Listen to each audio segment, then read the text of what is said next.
జనరల్గా మన క్లినిక్లో ట్రీట్ చేసే పేషెంట్స్ 75% ఏదో ఒక పెయిన్తో వస్తుంటారు. అది నెక్ పెయిన్ కావచ్చు, బ్యాక్ పెయిన్ కావచ్చు, షోల్డర్ పెయిన్ కావచ్చు.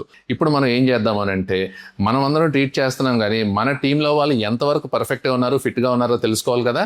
So let's go and ask our team. ఏమా ఏం చేస్తున్నారు? ఈరోజు మీకు నేను కొన్ని పెయిన్స్ సంబంధించిన క్వశ్చన్స్ అడుగుతాను. ఆ క్వశ్చన్స్కి కరెక్ట్గా మీరులో ఎవరు ఆన్సర్ చెప్తారో వాళ్ళకి బోనస్ ఇస్తాను నేను. సరేనా? ఈ మాత్రం హింట్ ఇస్తే చాలు, చెలరేగిపోతారు. ఫస్ట్ క్వశ్చన్ అడుగుతానమ్మా, కరెక్ట్గా చెప్పాలి ఆన్సర్. బ్యాక్ పెయిన్ ఎవరికి ఉంది? సెకండ్ క్వశ్చన్, నీ పెయిన్ ఎవరికి ఉంది? ఓర్ బాబాయ్. హెడ్ అండ్ నెక్ పెయిన్ ఎవరికి ఉంది? ఓరి మీ దుంపలు మీరు ఎక్కడ తయారయ్యారా బాబు? ఓర్ బాబాయ్, అందరి పెయిన్స్ మనం తగ్గిస్తాము, మనకేంది పెయిన్స్ అయితే ఎలారా?